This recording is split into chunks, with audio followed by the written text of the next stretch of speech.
You're watching Diecast Breakdown with Chuck Ellis, David Johns, and Mark McHotwheel. So sit back, strap in, and hang on. The breakdown starts now.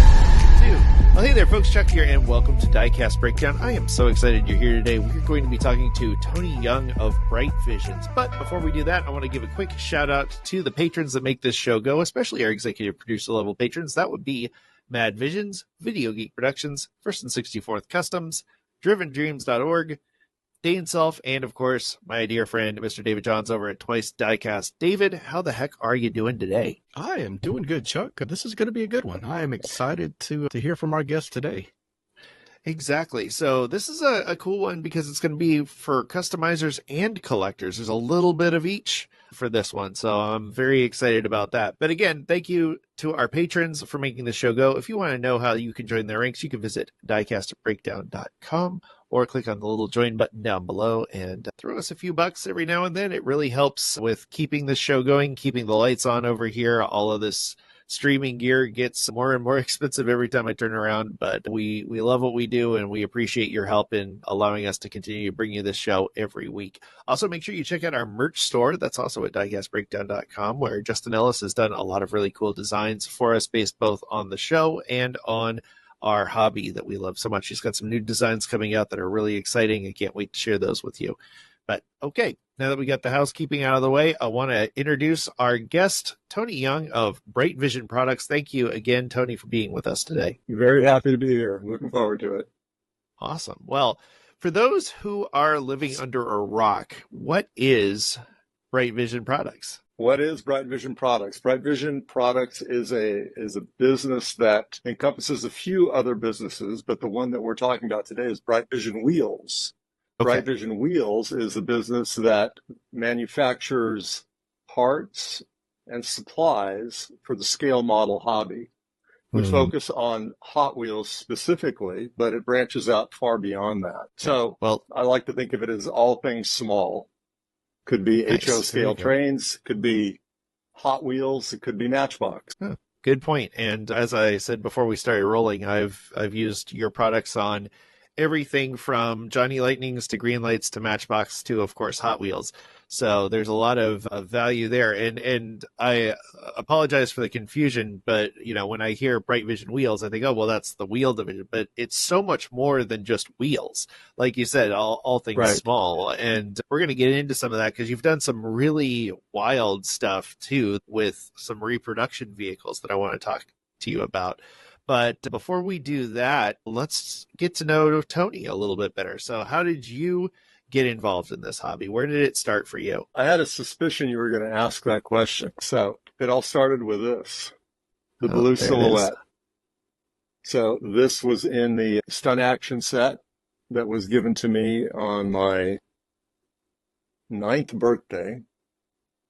And up until that point, I was collecting Matchbox cars. I was a kid that was kind of obsessed with scale cars. And every week, my dad would take me to the hobby shop and we'd buy a Matchbox car. But after I saw a Hot Wheel, it was all over. I stopped buying Matchboxes and started having to save a little extra money because they were, I think, 79 cents, which is big money when you're only getting 50 cents a week as an allowance. So that's when it started. 1968 when they came out. This little guy right here, this is the actual car. So that's how I got started. And I became quickly interested in the differences in the cars. And I guess my entree into the hobby was finding interest in why things didn't seem to be the same.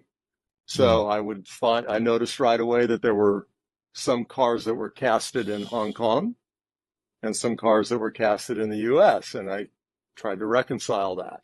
So without getting too far into the weeds, I've always been focused on variations. So what makes a car interesting to me is not so much the color, but the construction, the production, what made it look the way it does. Does that make sense?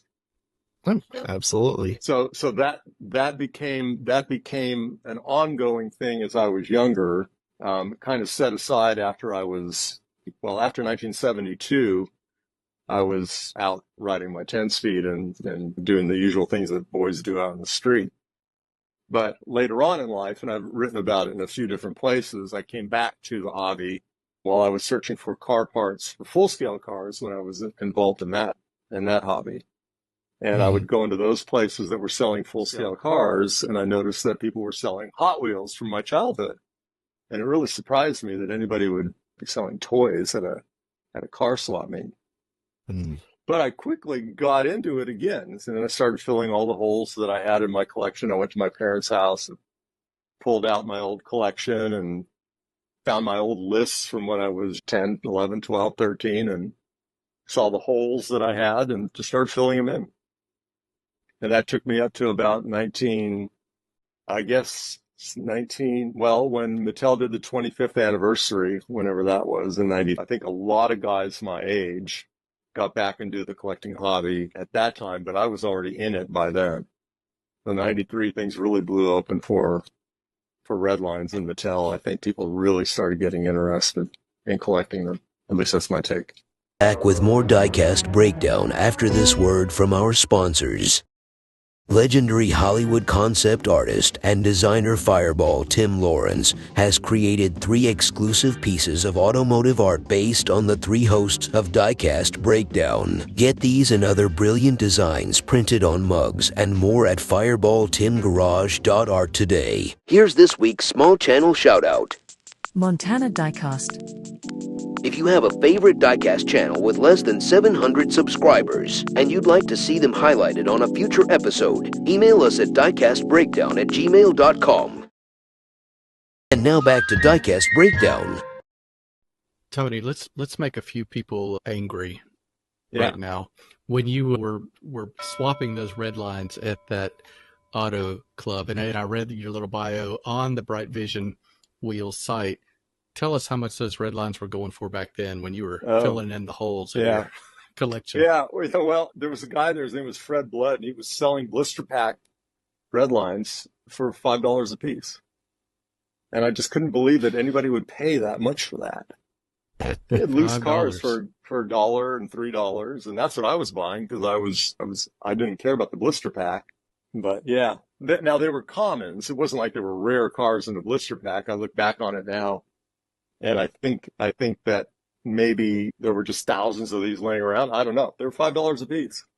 If you think about it, that would be like buying blue cards now for a dollar or $3 a piece, because the time distance, like 25 years ago, would be like the mid 90s now. So like those cars are still pretty readily available on blisters for a couple bucks each. It's perspective, but it's also age. The people my age were starting to get into a nostalgia run. So they were thinking back to their childhood, and they were thinking, oh, this reminds me of my home, my childhood, my dog, whatever. It was making these connections with their sentimental past. And that's what caused a nostalgia run in the 90s. It's turned into something quite different now. In fact, the Brightvision business used to be focused solely on the collectors. But then the customizing thing really blossomed in the early 2000s. I mean, by 2007 or 8, the customizing thing was just exploding. And that became more about younger guys who didn't have a sentimental attachment to the older vehicles. They just thought they were cool. They weren't thinking about where they were when they came out because they may not have been born at the time. So it's a different mentality. Yeah. It's interesting. Your story reminds me of another guest we've had on, Mike Zarnock, who is also somebody who is famously obsessed with variations.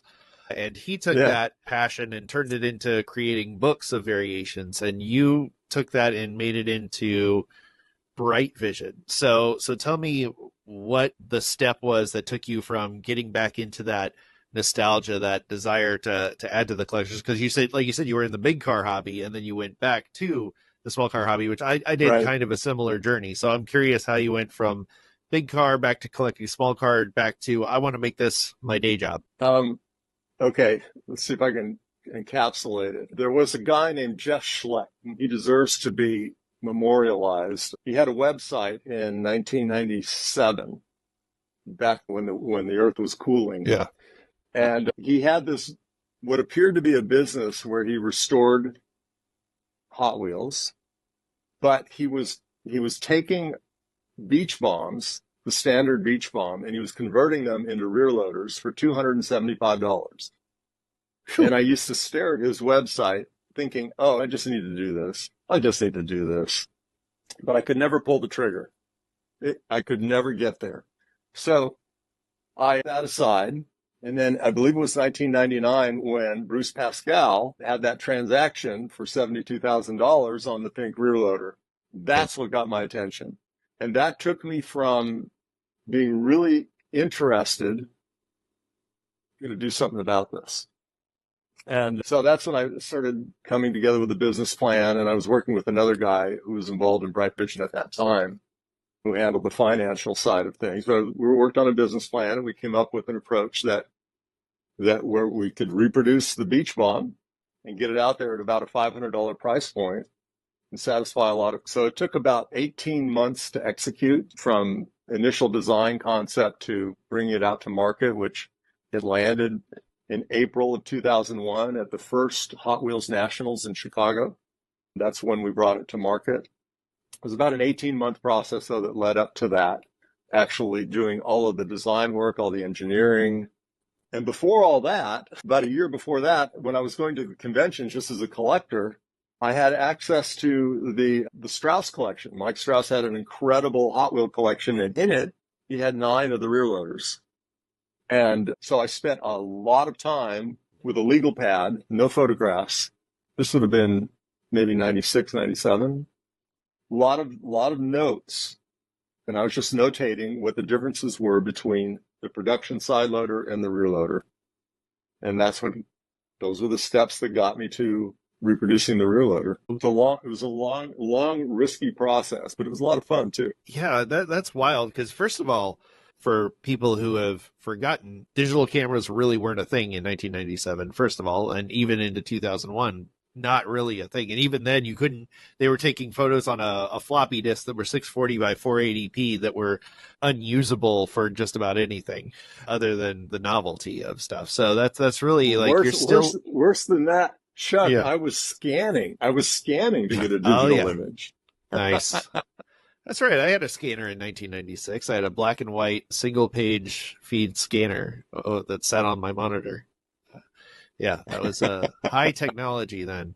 But yeah, so 1997, even then, people are paying big bucks for essentially customs of the rear load beach bomb. So it was a thing even back then. And then to replicate and duplicate that, like, I mean, were you ever worried that you'd get a knock on the door from Mattel's lawyers going, hey, cut this out? Of course. Yeah, I'm very worried about that. Well, I wouldn't say worried. It was an inevitability, and I knew that there was a limit to the amount of time the door would be open to actually sell that. So we sold it from 2001 through the middle of 2003. That's when the initial run was available. But during that time, the focus of the business rolled over to reproduction parts. So we focused on what I referred to as snap-on parts. Those are the parts that you could replace on an old Hot Wheel that didn't require you to tear the car apart. So something anybody could do. That was the play. And so we reproduced all of the wheels for the first 5 years. And there's a dozen different wheels in that period. And so that quickly became the focus of the business, snap-on parts for the early cars. And so after 2003, and by the way, I have some memorabilia here if you want to see it on the rear loader. I did pull out some stuff if you want me to show it to you. Yes, please. Okay, I'll finish up with that story in a second. Let me show you a few things. This is the original 3D print from this would have been, in late 1999, early 2000 of the Brightvision rear loader. This is plastic. I just spray painted it. You can see it's all opaque. Yeah.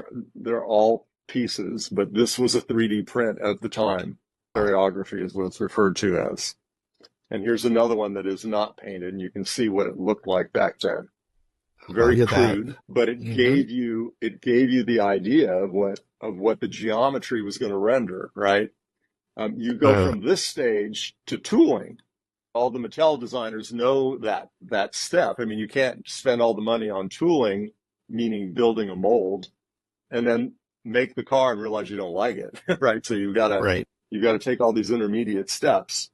So we started with those things and then went to the business of creating all the molds. It's also important to note that all of the tooling for the Brightvision Beach Bomb, and when I say tooling, for those who are not familiar with that term, that is the molds that are involved in the either injection molded interior pieces, the surfboards, or the die-cast parts. So this is a right out of the tool die-cast body. And you can see that the windows are blocked off. And you'll see this sometimes you'll see the stuff that gets leaked out of the Mattel factories, even current stuff. You'll see the windows have these blocks and then they're referred to as vents. And when they're forcing the material into the mold, the frothiness of the zinc needs to be pushed off into areas besides the body. And of course, you just knock that stuff out and you rock and roll. But it comes out looking just like that. Nothing too exciting out of the tool. Kind of rough, kind of ugly. But everything was made in the USA. And beyond that, everything was made probably within 5 miles of where Mattel made all of their tooling. I used some of the same shops that Mattel used. It was really quite fascinating. It was serendipitous. I didn't know it when I was involved in it. I only learned it after I was getting involved. That these places had done the original work. So all those rough pieces came together for this. All the ruckus. Yeah. Can you talk about the reception you got at that Nationals event in 2001 when people saw these for the first time? It was one of the most terrifying moments of my life because I didn't know how they would be received. And I remember setting up in the room and I had this case with all the different colors on display. And I throw open the door. You guys have been to those kind of conventions, right, where there's room to room selling. Yeah. And I remember the first two guys that came in were from Japan. And I remember they looked at the case and they were kind of, what is this? And they didn't speak English. And I was so concerned that they were going to say, what is this trash? And they walked out. But within an hour, and then there was pandemonium. We had to actually keep people out of the room. Oh, wow. It was insane. There was so much commotion about it. I mean, unfortunately, a few guys early on in the day had bought pieces, went down to the lobby and flipped them for being real, and it was really unfortunate. But it did cause quite a ruckus. There were a lot of haters, a lot of people who were not happy. There were a couple of big-time collectors that actually quit the hobby at the time. I'm not going to talk about who they were, but they were very upset with me. Yeah. Strauss was very upset with me because I was threatening the value of their collection. That's how they viewed it. And I understand that. I went to great lengths to make sure that what I made was easily detectable so that it couldn't be confused with an original. I mean, that's a topic in and of itself. But on the surface, they were just reacting to, okay, here's something that looks like what I have in my collection, and this is my retirement plan, or however you view it, and this guy's threatening me. So, yeah, there was a lot of hate there. There were a lot of people who dug it. There were a lot of collectors who bought a set that included one of every color, and at the time we had 22 colors. So a lot of people just they wanted one of every color. I get inquiries regularly about, can you do a custom color for me? Can you do one that looks like this? It's really kind of fascinating. But the focus of the business is not the beach bomb, but that is in our past, and it is a significant thing.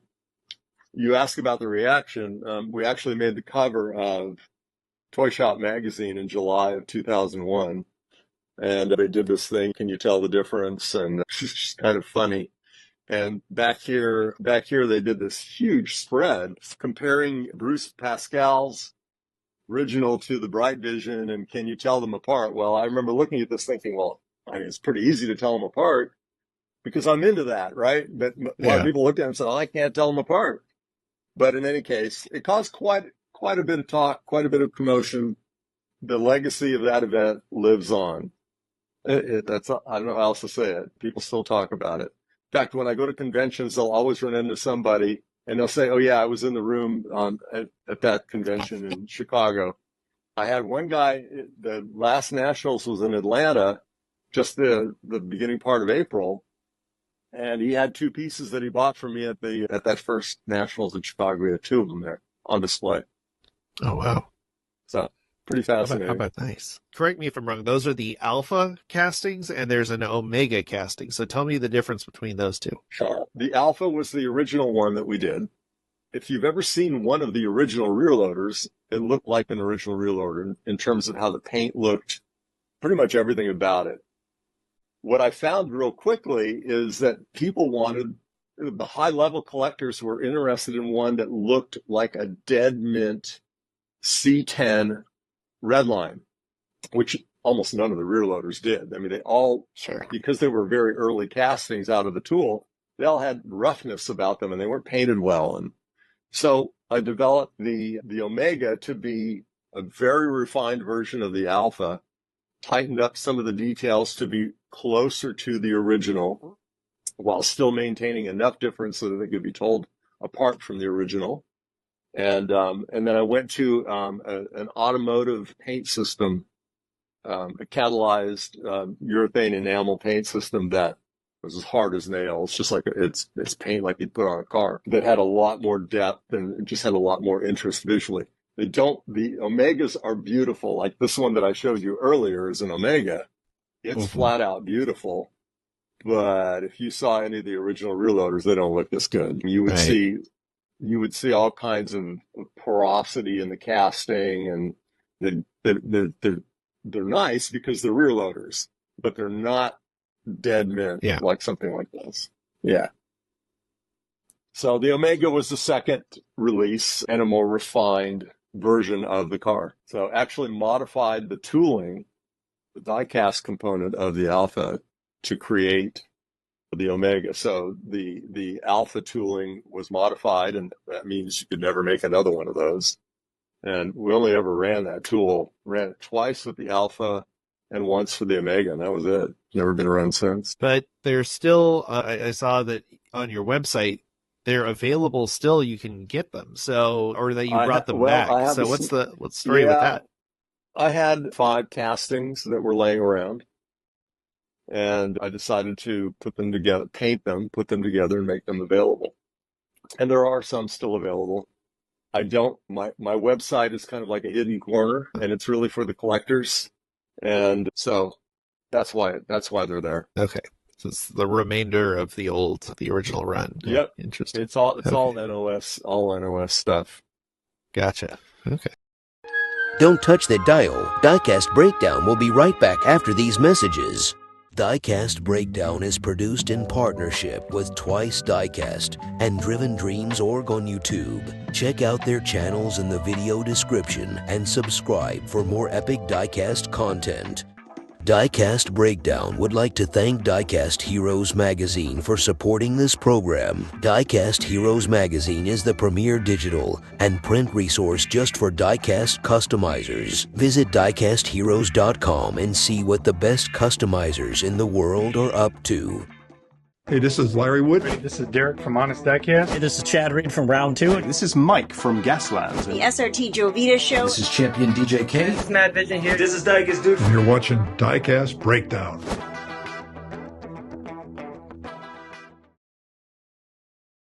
And now, the thrilling conclusion of this week's episode of Diecast Breakdown.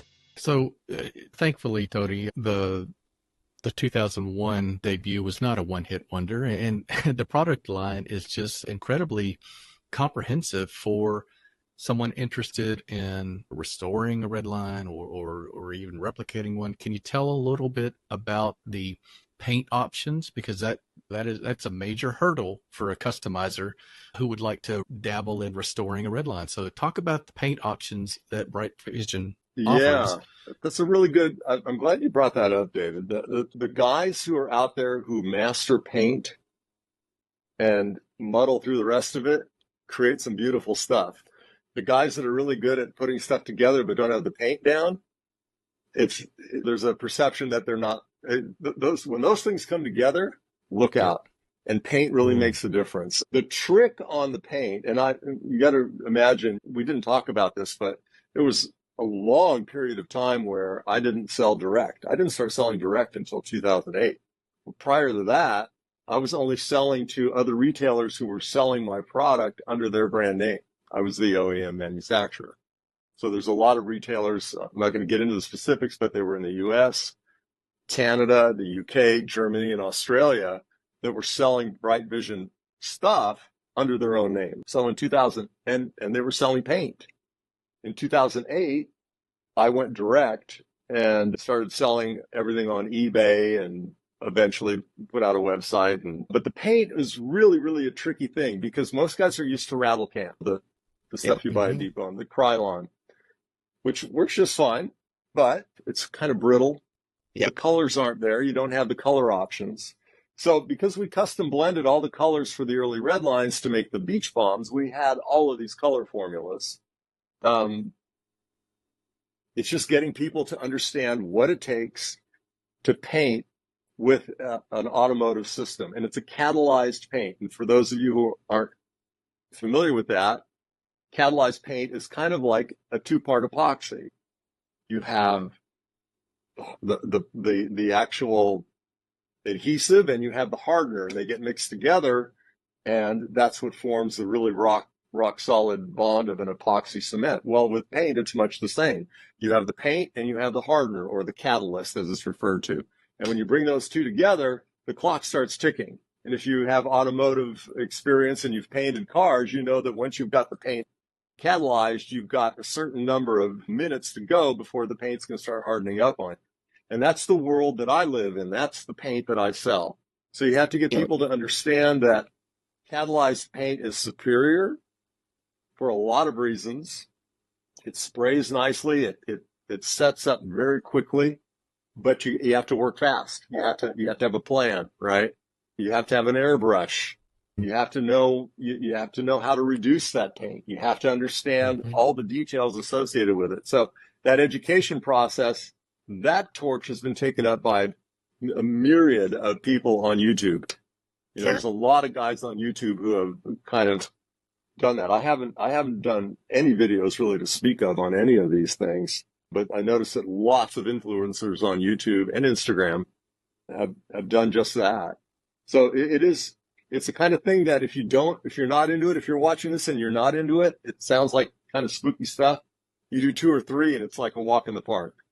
But it's just that breakthrough of mixing the paint into a reducer with some hardener, with an airbrush and a small compressor, and man, the results are just fantastic. Oh, I agree. I've done a couple of them with 2-stage or 2K, however you want to call it, and the finish is outstanding. I agree. It's something that there is a significant learning curve to airbrushes, but airbrush costs have come down so much now. Like, you can get a really decent Japanese-made airbrush for $75 on Amazon.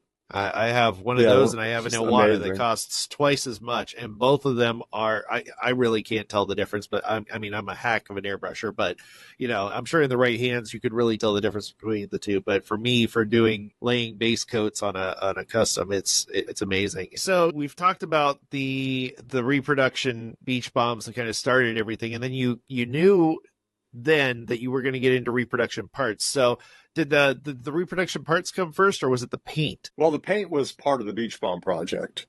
Okay.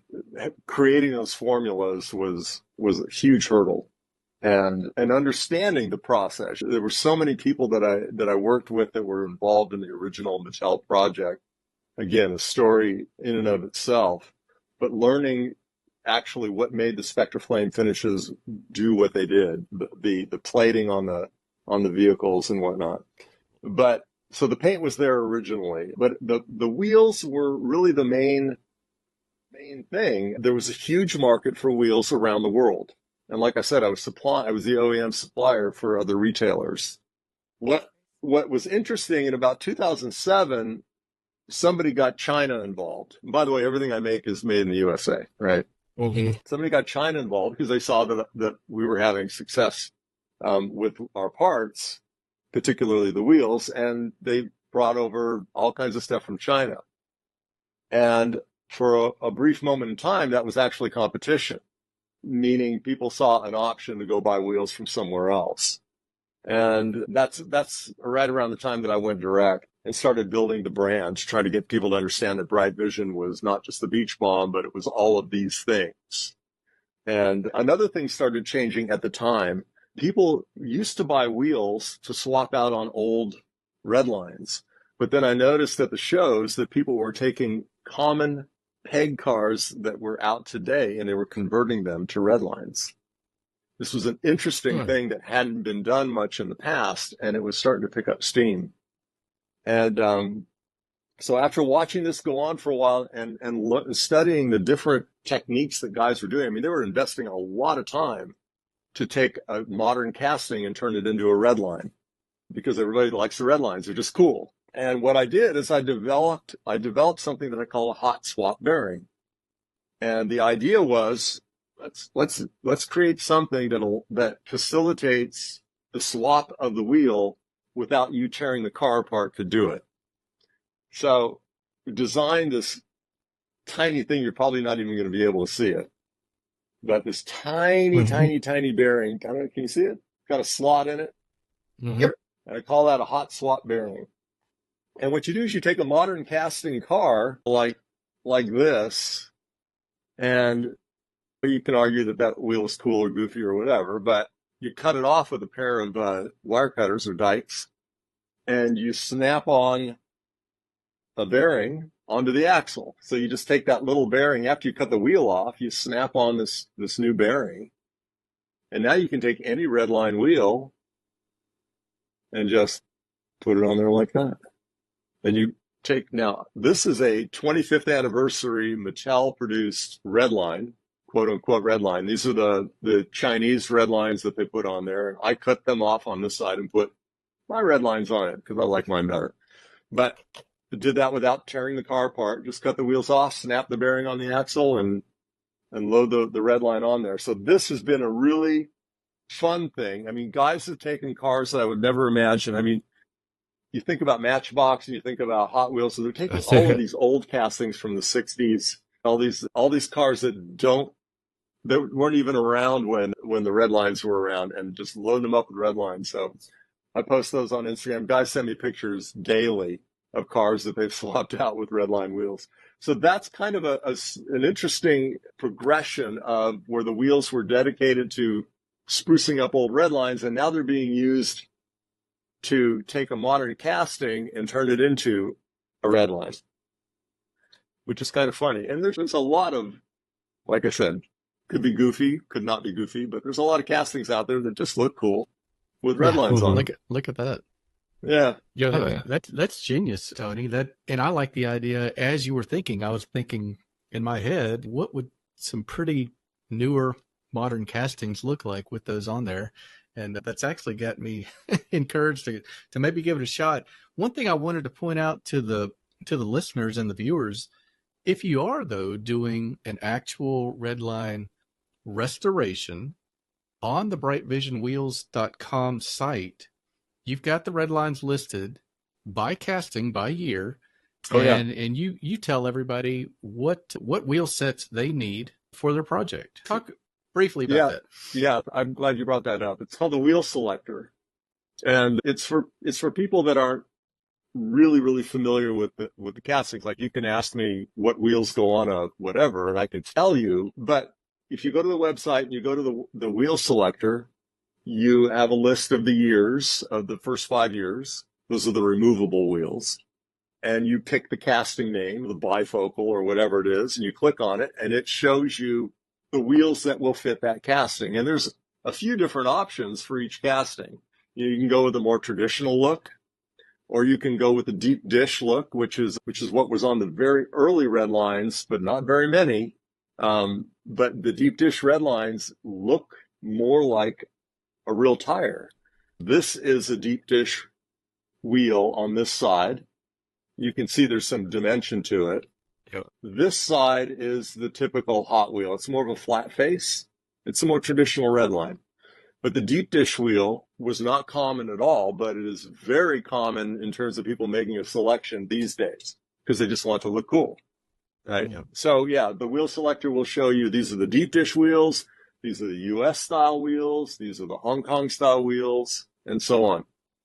Yeah, it's a pretty good tool. Great resource. Yeah, and you have raw materials as well. Let's talk a bit about, you've got several different options for people who, obviously a lot of this involves drilling apart your cars. So let's talk about the other things that you have as well, the actual tools that you sell when it comes to doing a restoration or a custom like this. Yeah. Well, the legendary tune-up tool. Yes. We would have to bring this up because this piece that I made back in 2001, and it's pretty much a knockoff of the tool that Mattel put in a set, I think in 1969.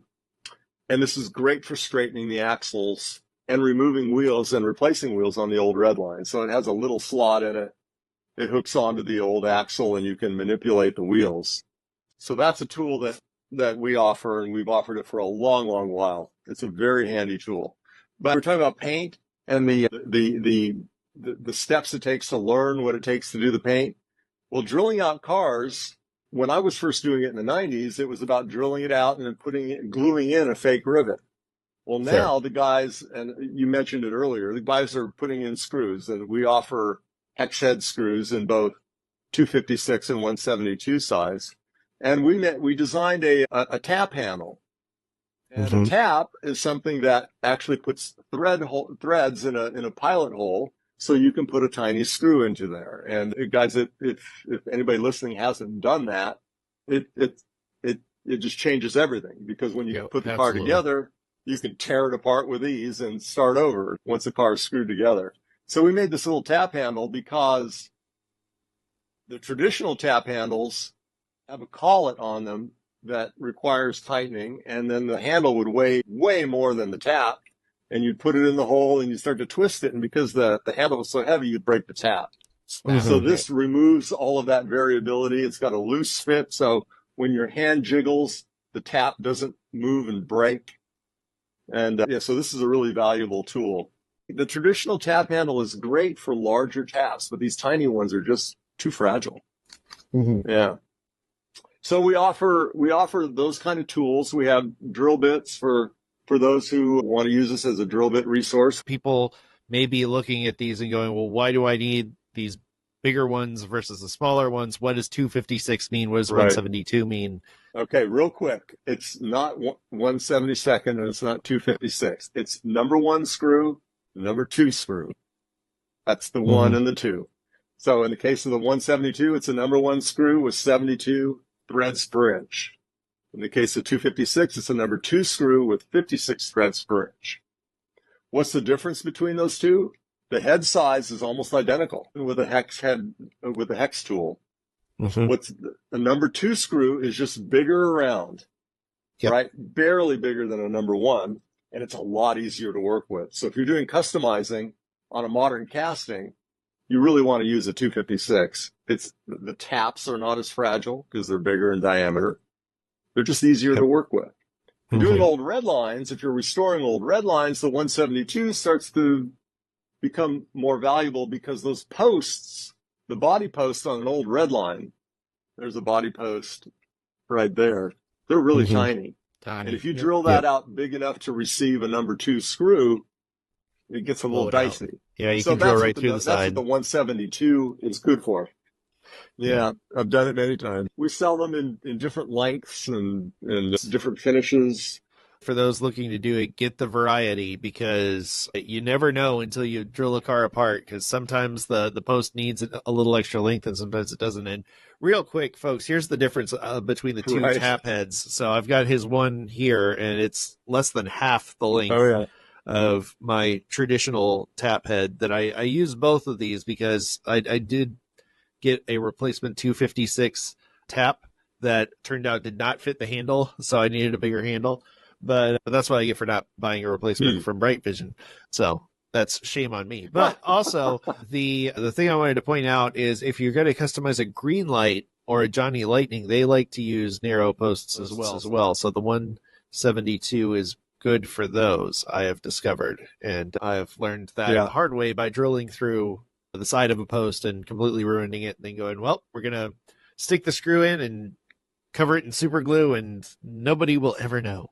But I love the hex head idea because as a customizer, it's great too. Because if you do want to change something someday, you can take them apart, or if you want to show them off disassembled, it's very easy to do.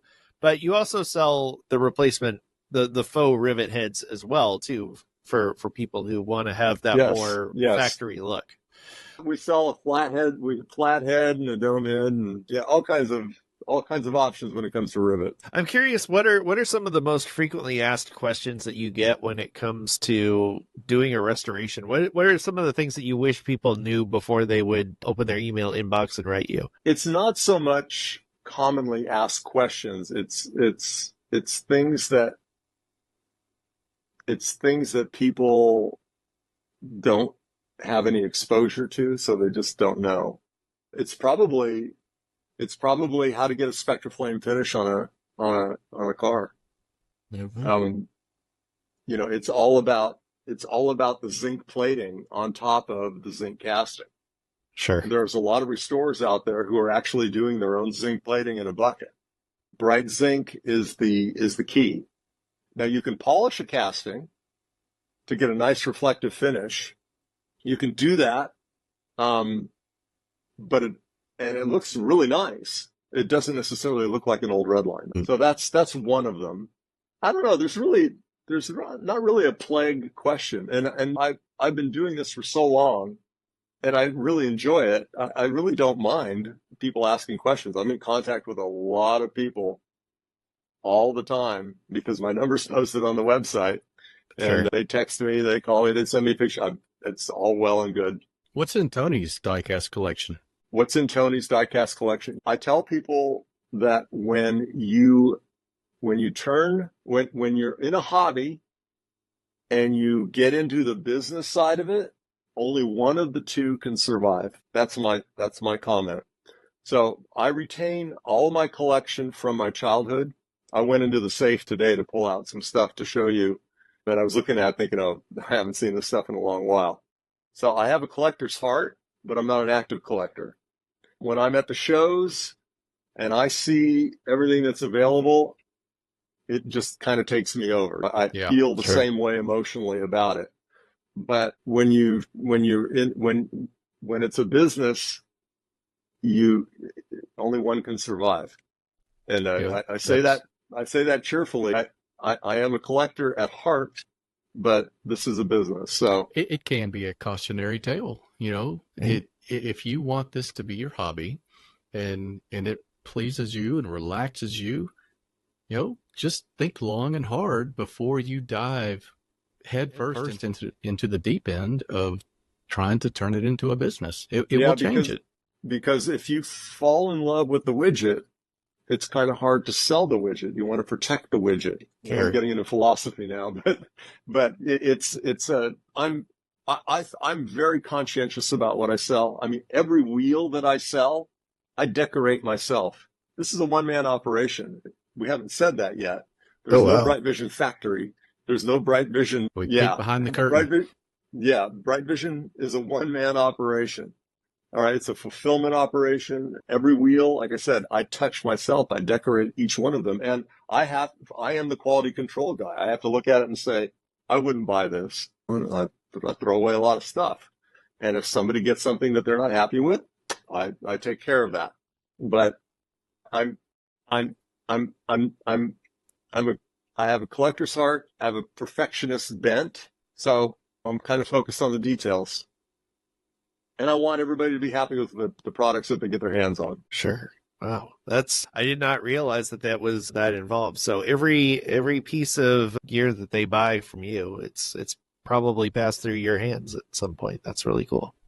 There's no question about that. Every wheel. I was thinking about that the other day. Every wheel. And there's been quite a few. Yeah.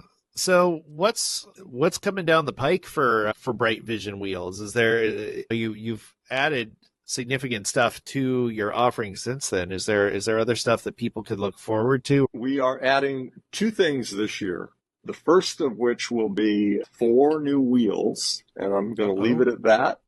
But they're an extension to the line, and I think they're pretty cool. And they're right around the corner. In fact, I was just talking with the injection molding plant today about when the tool is ready to get scheduled. So that's right around the corner. And then after that, we are going to expand the paint line.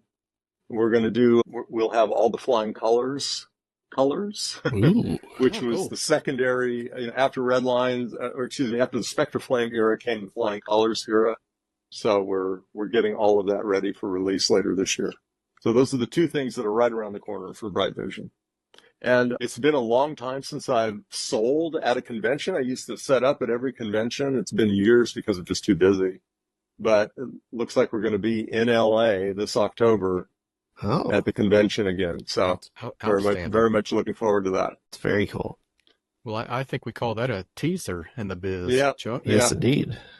So watch this space because new stuff is coming out. This is one of those things that I really think the internet and YouTube had so much to do with the reason that there's a demand for so much of the product that you make, because people were customizing diecasts for a long, long time. As soon as a kid could get his model paint set out, they were customizing their Hot Wheels cars. And Chris Walker was doing it before it was really a thing and was a known entity in that. But, it's kind of interesting when you pointed out like 2007, 2008. So at that point, YouTube is about 2 or 3 years old, and people are probably starting to post their hobbies and their projects on there. And I know like Bare Metal HW and some of those really early guys got their starts right around there, or if not like 2010, 2011.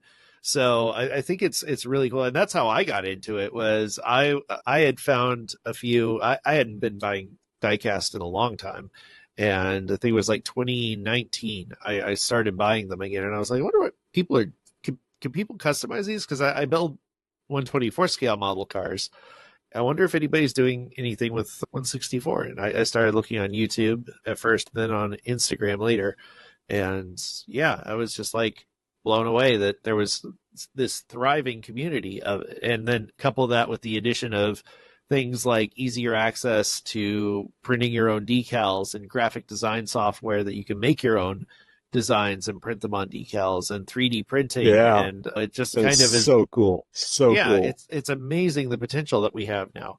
So, I think it's really cool that you're doing what you do, and that you've got this way to create these really genuine and authentic looking reproduction parts to give people that are willing to put in a little sweat equity and elbow grease the opportunity to have a really nice restored version of a car on their shelf that they may not be able to afford. I mean, some of these red lines are getting out of control. We were just in Atlanta as well, and I saw really banged up Dodge Charger red lines that were $100 for ones that barely had any paint on them and the windows are cracked. And so if you are going to add these to your collection, having something like Brightvision as a resource is almost critical if you're on a budget.